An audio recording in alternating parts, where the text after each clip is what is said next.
오늘은 어려운 시절을 살아갈 때는 이 본질을 찾아야 돼요. 그래서 이 폭풍우가 치고 환란이 있을 때는 내가 어떤 존재가 되어야 되느냐, 내가 중요한 겁니다. 그래서 이 본질을 찾는데 우리 그리스도인 신앙에 있어서의 본질은 제자도입니다. 그래서 오늘 제자도에 관한 말씀으로 우리의 삶을 점검하고 또 하나님의 뜻을 깨닫고 힘을 얻는 그런 시간 가질 수 있기를 바랍니다. 부르심에 응답하는 제자도라는 제목으로 같이 말씀을 나누는데, 우리가 익히 아는 것처럼 신앙인의 종류는 세 종류가 있다고 그러죠. 교회 안에 하나는 멤버십만 있는 교인, 그냥 교인이에요. 교인 왔다 갔다 종교인이죠. 두 번째는 단순한 신자예요. 구원은 받았지만 사명을 감당하지 못하는 그런 단순한 신자들이 있죠. 그런데 성경에서 말씀하시는 신앙인의 본질은 교인이나 신자에서 머물러서는 안 돼요. 그래서 주님이 원하시는 신앙인은 누구냐? 제자가 돼야 된다. 제자예요, 제자. 오늘 모리아 교회 교우들은 다 그리스도의 제자로 쓰임받기를 주님의 이름으로 축복합니다. 제자는 뭐냐? 예수님을 믿고 영접하고 예수님을 배우고 예수님을 닮아서 예수님을 전하는 자가 바로 제자입니다. 그러니까 예수처럼 살아갈 수 있는 사람들로 다듬어져야 되고 훈련되어야 되고 만들어져야 될 줄로 믿습니다. 우리 모두가 예수님의 참 제자가 될 수 있기를 바랍니다. 제자는 어떻게 해야 제자가 되느냐? 제자도는 양육반을 하고 공부를 하다 보면 제자도는 막 너무너무 많아요. 수십 가지인데 오늘 간단하게 우리의 삶 가운데 제자도의 기초를 좀 배워볼 수 있기를 바랍니다. 제자는 어떻게 만들어지는가? 어떻게 살아가는 것이 제자로 살아가는 것인가에 대해서 말씀을 전합니다. 그래서 오늘 본문 말씀을 좀 보시면, 본문이 마태복음 4장인데 제가 인용하는 절수는 앞으로 마가복음으로 하겠습니다. 왜냐하면 마태복음하고 마가복음하고 똑같아요. 내용이 똑같은데 같은 내용으로 예수의 그 사건을 마태복음, 마가복음에 기록이 되어 있는데, 이 마가복음을 통해서 이렇게 보면 제자가 되는 중요한 원리, 그리고 제자로 살아가는 중요한 원리가 나타나 있습니다. 여러분, 제자로 살아가기를 원하십니까? 제자가 되시기 바랍니다. 그러면 제자가 되려면 먼저 뭘 해야 되냐? 예수 그리스도를 만나야 제자가 돼요. 마가복음 1장 16절 17절 말씀을 보니까 갈릴리 해변으로 지나가시다가 시몬과 그 형제 안드레가 바다에 금을 던지는 것을 보시니 그들은 어부라. 17절에 드디어 예수님께서 그들을 제자 삼기 시작했습니다. 예수께서 이르시되 나를 따라오너라. 내가 너희로 사람을 낚는 어부가 되게 하리라. 이렇게 말씀하셨습니다. 주님이 그들을 만나 주셨습니다. 주님이 그들을 찾아가셨습니다. 그리고 그들을 제자로 부르시는 장면입니다. 예수님과의 만남이 없으면 제자가 될 수 없습니다. 예수님과의 만남이 없었으면 이 베드로라든지 시몬이라든지 안드레라든지 요한이라든지 이런 사람들이 제자로 살아가는 것이 아니라 오늘도 내일도 고기 잡다가 평생 갈릴리 호수에서 살다가 끝나버릴 어부들이었습니다. 그런데 예수를 만나고 예수님의 제자가 되니까 변화가 돼서 세상을 변화시키는 능력자로 살게 되었다는 사실입니다. 제자의 길의 첫 번째는 예수님과의 만남에서 시작됩니다. 여러분 모두가 예수님 만나신 줄로 믿습니다. 만나도 깊이 만나는 여러분 되시기를 주님의 이름으로 축복합니다. 여러분, 인생은 누구를 만나느냐에 따라서 인생이 완전히 달라집니다. 사람의 만남이라는 게 참 귀한 겁니다. 어떤 부모를 만나느냐에 따라 인생이 달라지고, 어떤 친구를 만나느냐에 따라 달라지고, 어떤 스승을 만나느냐, 어떤 책을 만나느냐, 어떤 직업을 만나느냐, 어떤 지도자를 만나느냐, 어떤 종교를 만나느냐가 인생을 좌우하는 굉장히 중요한 것이 됩니다. 그 인생을 결정하는 가장 중요한 세 가지 만남이 뭐냐? 이렇게 물으면 첫째가 부모와의 만남이고, 두 번째가 배우자와의 만남이고, 세 번째가 예수와의 만남이다. 순위가 아니고 그렇게 중요한 만남이 있죠. 여러분, 예수님 만나면 인생이 달라집니다. 본문에 이 제자들이 예수님을 만나기 전에는 정말 별거 아닌 사람들이었어요. 배우지도 못했고 시기심도 많고 의심도 많고 충동적이고 욕심도 많고 그런 정말 아무런 가치가 없는 그런 사람들이었는데 예수님을 만나고 난 다음에 구원받고 오순절날 성령의 세례를 받고 성령 충만을 받아서 세계를 변화시키는 하나님의 일꾼들이 됐습니다. 예수 만나면 인생이 달라집니다. 예수를 만나면 모든 것이 변합니다. 예수 능력이 내 능력 됩니다. 예수 권세가 내 권세 됩니다. 예수 만나야 됩니다. 종교인으로 남아있지 말고 예수 만난 제자 되시기를 바랍니다. 예수로 인해서 승리하는 우리 모두가 될 수 있기를 바랍니다. 예수님을 만나려면 어떻게 해요? 예수님의 부르심에 응답을 해야 돼요. 예수님이 갈릴리 해변을 거니시다가 그 사람들을 만나고는 부르셨어요. 나를 따라오너라. 내가 너희를 사람 낚는 어부가 되게 하리라 하고 부르셨어요. 그 제자들은 응답을 했습니까? 안 했습니까? 했잖아요. 부르심의 응답이라는 중요한 전제가 있는 겁니다. 그리스도의 부르심에 대한 응답, 그 응답이라는 것은 피상적이고 공허한 응답이 아니에요. 오늘도 주님은 여러분을 부르십니다. 나를 따라오너라. 내 제자가 되게 하리라. 이 여러분을 부르실 때 그때 응답이라는 것이 아멘 한다고 되는 게 아니에요. 그럴까 한다고 되는 게 아니에요. 이 부르심에 대한 응답이라는 것은 피상적이고 공허한 응답이 아니라 삶의 응답이라는 거예요. 제자의 응답은 삶의 응답이에요. 인생을 건 삶의 응답을 주님은 요구하시는 것입니다. 왜 그렇게 세상에 교회가 문제가 많고 왜 그렇게 예수 믿는 사람들이 사고를 많이 치고 아까 우리 장로님 기도도 하셨지만 정말 듣기 민망한 일들이 언론에 너무 많이 보도가 돼요. 언론이 꼭 집어서 보도한다. 언론은 보도하는 게 언론인데 어떡하겠어요. 그런 빌미를 주지 말아야지. 그렇게 하지 말았어야지. 그 사람들은 이단이요. 2단이고 3단이고 누가 아나? 교회라는 이름으로 써붙여 놓으니까 그렇게 되는 거지요. 그런데 그 근본적인 원인이 뭐냐? 그리스도의 제자로 그리스도의 부르심에 응답하지 못한 삶을 살았던 사람이에요. 여러분, 경영 논리에 빠진 종교인들이 얼마나 많습니까? 제도와 정책에 의한 교회들이 얼마나 많습니까? 그러니까 무너지는 거예요. 신자들이 예수 잘 믿는 것 같았는데 자기 욕심, 자기 이득이 딱 걸려 있으면 그냥 무너져 버리는 경우들. 이런 경우들이 얼마나 많습니까? 왜? 제자로 부르심에 삶의 응답이 없기 때문이라는 거예요. 오늘 저는 여러분에게 주님의 부르심에 대한 삶의 응답이 무엇인가를 제시하고 싶은 거예요. 여러분, 그렇게 잘나지 않았어도 괜찮아요. 남들 보기에 그렇게 엄청나게 뛰어나 보이지 않아도 괜찮고요. 유명하지 않아도 괜찮아요. 돈 없어도 되고 못 배워도 되고 못났어도 괜찮아요. 그러나 주님의 부르심에 삶으로 응답하는 제자로 살아가야 되는 거예요. 제자로 살아가다 보면 하나님의 능력이 나타나고 권세가 나타나고 하나님의 뜻을 이루는 귀한 역사가 있을 줄로 믿으시기를 바랍니다. 오늘 말씀 가운데 우리에게 가르쳐 주시는 주님의 제자로 부르심에 대한 응답, 제자로 살아야 이 땅에서 성결하게 살 수 있고 승리하는 삶을 살 수 있는데 그 응답은 두 가지로 정리가 됩니다. 오늘 이 두 가지를 제가 말씀을 드릴게요. 잘 가슴에 간직하고 그 부르심에 삶으로 응답하시기를 바랍니다. 마가복음 1장 17절 말씀을 다시 한번 보시면 예수께서 이르시되 말씀하셨어요. 나를 따라오너라. 내가 너희로 사람 낚는 어부가 되게 하리라. 제자 되게 하리라. 이렇게 말씀하신 거예요. 예수 그리스도께서 우리를 부르실 때 첫 번째 요구, 응답을 원하시는 첫 번째 요구가 뭐냐? 나를 따라오너라예요. 여러분, 부르심에 응답하는 제자도의 첫 번째는 뭐냐? 따름이라는 겁니다. 따름. 주님을 따라가는 거예요. 나를 따라오너라. 제자가 되는 길은 주님을 따라가는 것입니다. 제자들은 주님의 부르심을 따라 주님과 함께 가는 자가 제자입니다.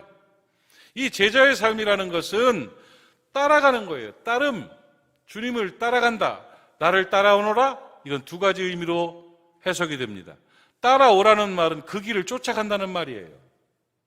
예수님과의 동행을 말합니다. 따라와 하면 그 길을 쫓아가는 거예요. 그런데 더 중요한 의미는 뭐냐? 나 따라하사, 나 따라 해봐라, 나 따라와라.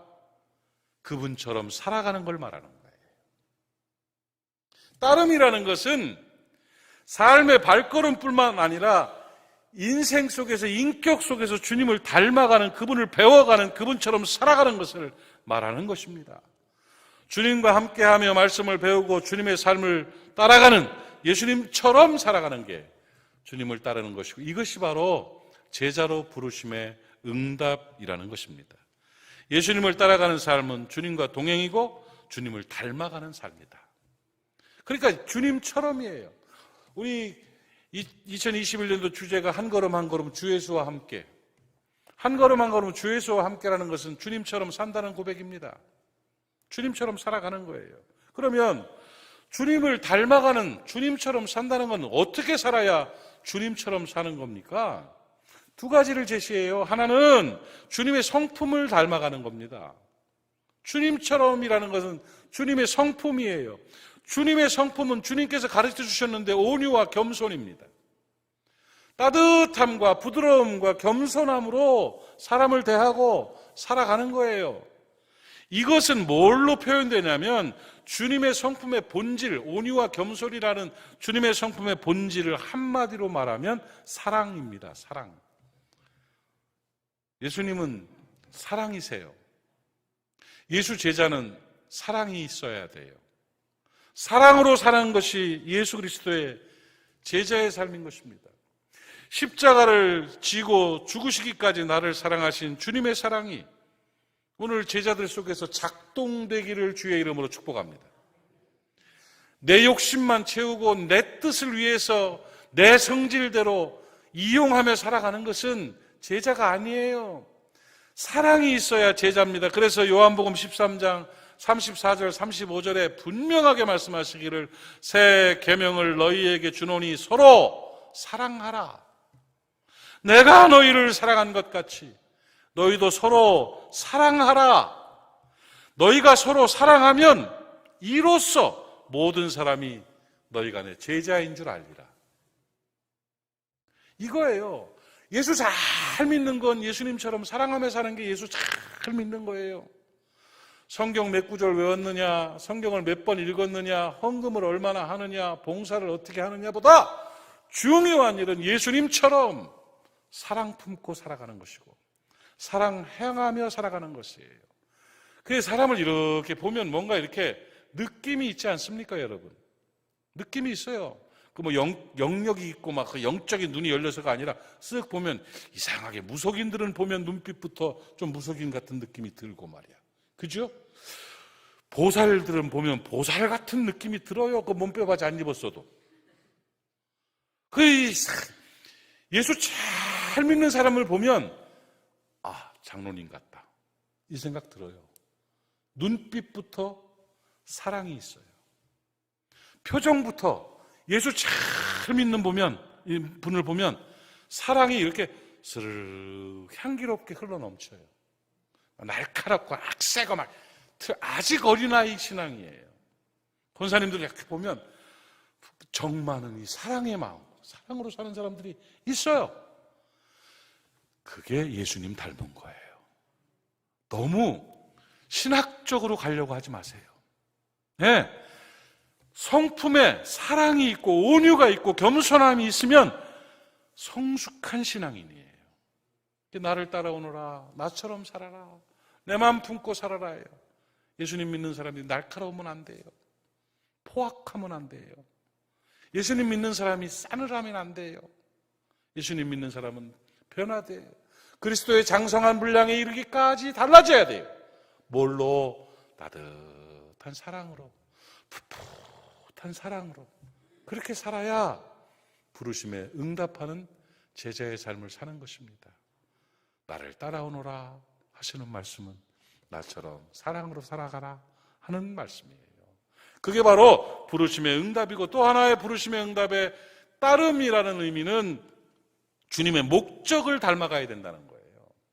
주님의 목적, 주님처럼 살아간다는 것은 주님같이 사랑으로 사는 것이고, 또 하나는 뭐냐, 그 가치관과 삶의 목적이 예수님과 일치되는 거예요. 예수님처럼 살고 예수님처럼 행하는 것이죠.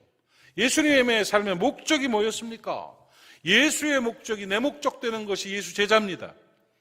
예수 목적, 내 목적, 예수 가치관, 내 가치관이 돼야 예수 제자예요. 예수님은 이 목적을 가지고 살아가는데 제자는 저 목적을 가지고 살아가면 그거는 제자가 아니죠. 깨달아지십니까? 그러면 예수 목적이 뭐예요? 하나님 나라예요. 하나님 나라. 예수님의 마음은, 예수님의 목적은, 예수님의 가치관은 오직 하나님 나라였습니다. 하나님 나라가 뭡니까? 하나님이 통치하시는 곳입니다. 하나님의 정의와 하나님의 사랑이 실현되고 모든 사람들이 구원에 이르도록 만드는 것이 하나님 나라 건설입니다.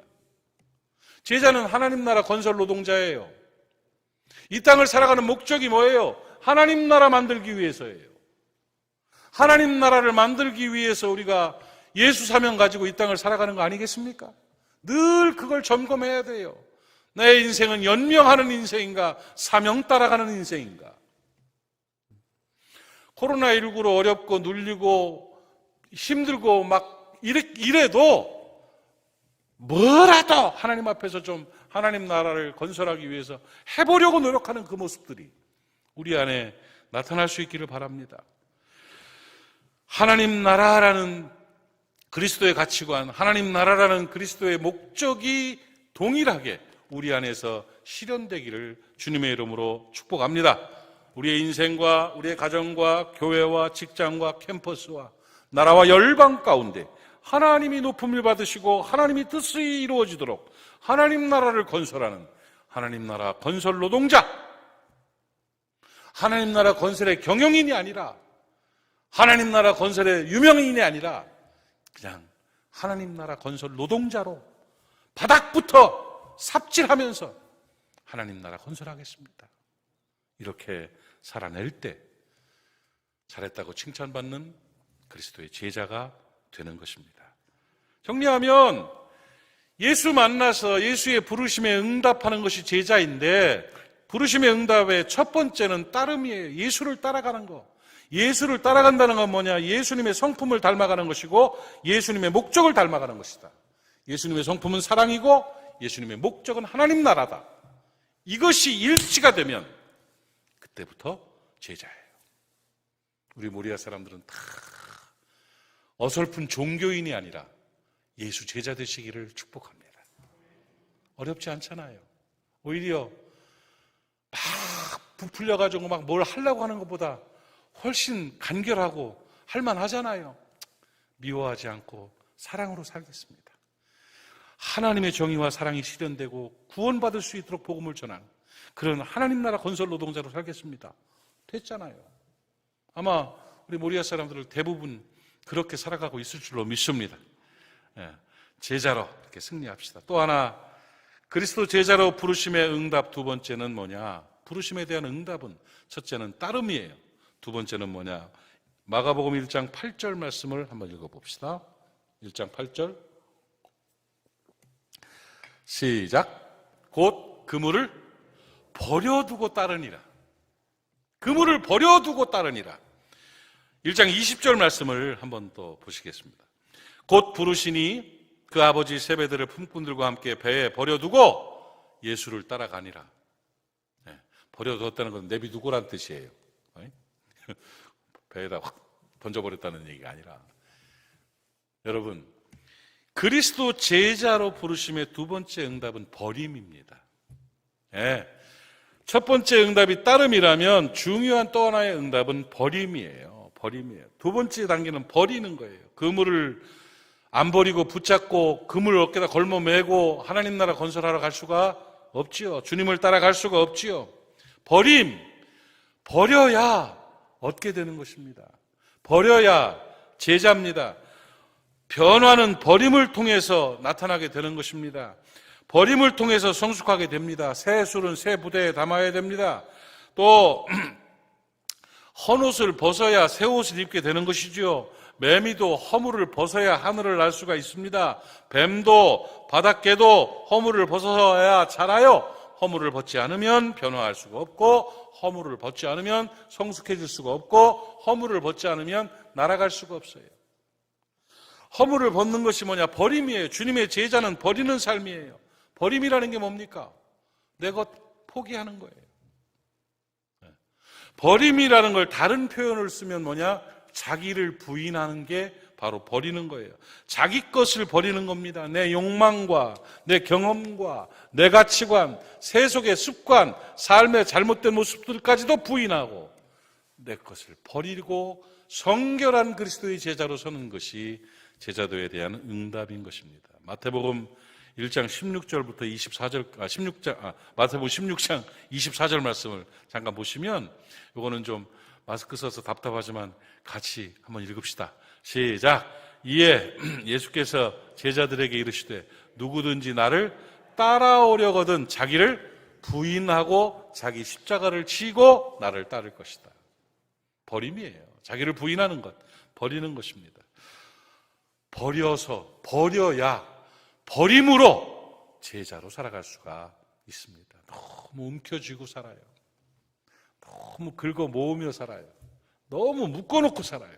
그러니까 제자도를 이룰 수가 없는 거예요. 오래전에 나온 그 내려놓음, 참 감명 깊게 본 책인데, 오래전에 나왔죠. 그 몽골 선교사이신 이용규 선교사님이 쓴 책인데, 그분은 공부 많이 한 분이에요. 아주 똑똑한 분인데, 그분이 학문적인 업적, 또 뭐 암에 걸린 그 아내의 그 질고 이런 거 있지만, 하나님의 명령에 따라서 하나님이 사명을 따라 부르실 때 그거를 내려놓고 버려두고 죽어가는 영혼을 살리기 위해서 몽골로 떠났습니다. 참 쉽지 않은 것인데 버렸어요. 주님의 부르심을 위해서 자신이 세운 그 미래의 계획도 버리고 물질도 버리고 생명과 안전과 염려, 자기 경험들, 뭐 명예, 인정받기 원하는 욕구들, 이런 것 다 버렸습니다. 그걸 버리고 부르심에 응답했죠. 부르심의 응답은 버림, 포기예요. 부인하고 부르심이 확인되어지면 다른 거 계산할 수 없습니다. 부르심이 확인되어지면 내려놔야 돼요. 그래야 펼쳐놓으시고 역사하시고 은혜를 베풀어 주시면 여러분 깨닫기를 바랍니다. 버릴 것을 버리는 지혜가 있기를 바랍니다. 참 힘든 버림들이 목회의 길을 걸면서도 꽤 있었죠.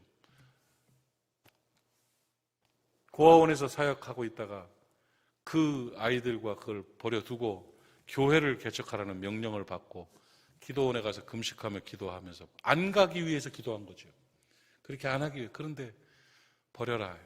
그래서 고아원의 그 행복한 사역 내려놓고 춘천으로 갔고, 춘천에서 13년을 사역하고 정말 복되게 있다가 어느 날 느닷없이 떠나라 하시는 명령에, 그거 진짜 힘들었어요. 춘천을 떠나기는 정말 힘들었어요. 미국으로 정말 알지 못한 그 땅으로 쑥 놓고 가기가. 그런데 그 버림이 하나님의 사명을 향한, 하나님의 뜻을 이루기 위한 아주 중요한 발판이 되었다. 늘 그런 거예요. 늘 큰 거나 작은 거나 하나님 앞에서 제자로 살아가려면 버려야 돼요. 자기를 부인하고 버리지 않으면, 그걸 끌어안고 있으면 거기서부터 썩기 시작하는 것입니다. 주의 제자가 되려면 장애물들을 버려야 됩니다. 우리의 믿음을 방해하는 나쁜 기억들과 불행한 과거, 두려움, 염려, 욕심들, 욕망들, 자만심, 나태함, 불쾌함, 습관들, 수치심, 지역감정도, 아집도, 짜증도, 불안함도, 시기, 낭비하는 것도, 삶의 습관들도 다 버려야 돼요. 그걸 버리는 게 성숙해져 가는 것이고, 그걸 버리는 게 훈련이에요. 전처럼 똑같이 살면 절대 하나님 나라 건설 노동자로 살 수 없어요. 성품이 달라지는 것처럼 삶의 습관들이 달라져야 돼요. 제가 사역하는 사람들한테 자꾸 공부하라는 말 많이 해요. 근데 저는 원래 책을 잘 안 읽고, 그럼 목회하지 말아야지. 공부하는 사람인데 말씀 연구하는 사람인데. 또 아이고 기도를 습관을 바꿔야지요. 아유 나는 성격이 원래 좀 거칠고 그래. 바꿔야지.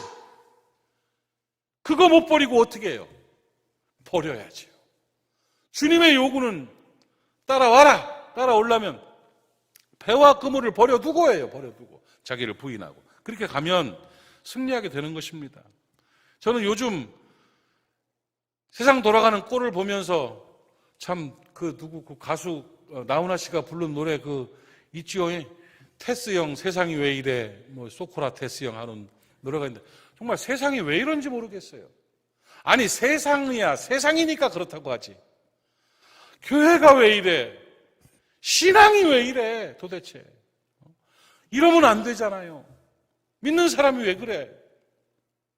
저는 이 강단에서 외칩니다. 현대 지금 이 시대를 살아가면서 우리가 제일 먼저 절실하게 버려야 될 것은 뭐냐? 신앙보다 앞서는 정치 신념을 좀 버려야 돼요.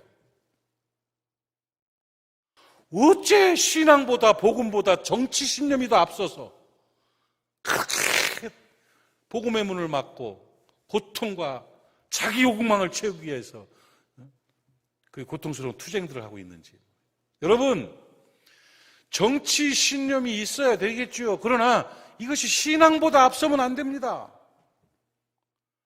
버릴 건 버리고 내려놓을 건 내려놓고 포기할 건 포기하고 찢어낼 건 찢어내야 성공하게 되고 승리하게 되는 것입니다. 천재 조각가 미켈란젤로가 기가 막힌 조각 작품들을 만들었지 않습니까? 정말 이거는 엄청난 예술 작품들인데 그 작품에 대해서 미켈란젤로에게 물어봤대요. 어떻게 그렇게 조각을 잘하십니까? 그렇게 이런 작품을 만들었습니까? 물어봤더니 미켈란젤로가 하는 말이 돌덩어리를 갖다 놓고 내 작품을 위해서 불필요한 부분들이 없어질 때까지 쪼아내고 잘라내고 그러고 나면 위대한 작품이 만들어집니다. 그럼요. 조각은 돌덩어리 속에서 필요 없는 걸 쪼아내고 잘라내면 조각이 되는 거예요. 조각이 되는 거예요. 이처럼 우리 안에 하나님의 형상을 이루고 주의 제자가 되려면 불필요한 옛사람을 십자가로 잘라내고 쪼아내고 잘라내면 하나님의 형상이 나타나게 되는 것입니다. 제자의 형상이 나타나게 되는 거예요. 그 덩어리들 그대로 묶어놓고 덮어놓고 그냥 끌어안고 있으면 그냥 돌덩어리로 끝나는 거예요. 과감하게 쪼아내고 잘라내서 버릴 것을 버림으로 제자로 설 수 있기를 주님의 이름으로 축복합니다. 오늘 우리는 교인인가 신자인가 제자인가? 제자 되시기 바랍니다. 제자로 부르셨습니다. 그렇다면 주님 앞에서 주님을 닮아가는, 주님을 따라가는 따름의 응답이 있기를 바라고 주의 뜻대로 버림의 응답이 있기를 바랍니다. 그렇게 살아갈 때 주의 참 제자가 될 때 우리 제자들을 통해서 하나님께서 이 땅에 하나님 나라를 이루실 줄로 믿습니다.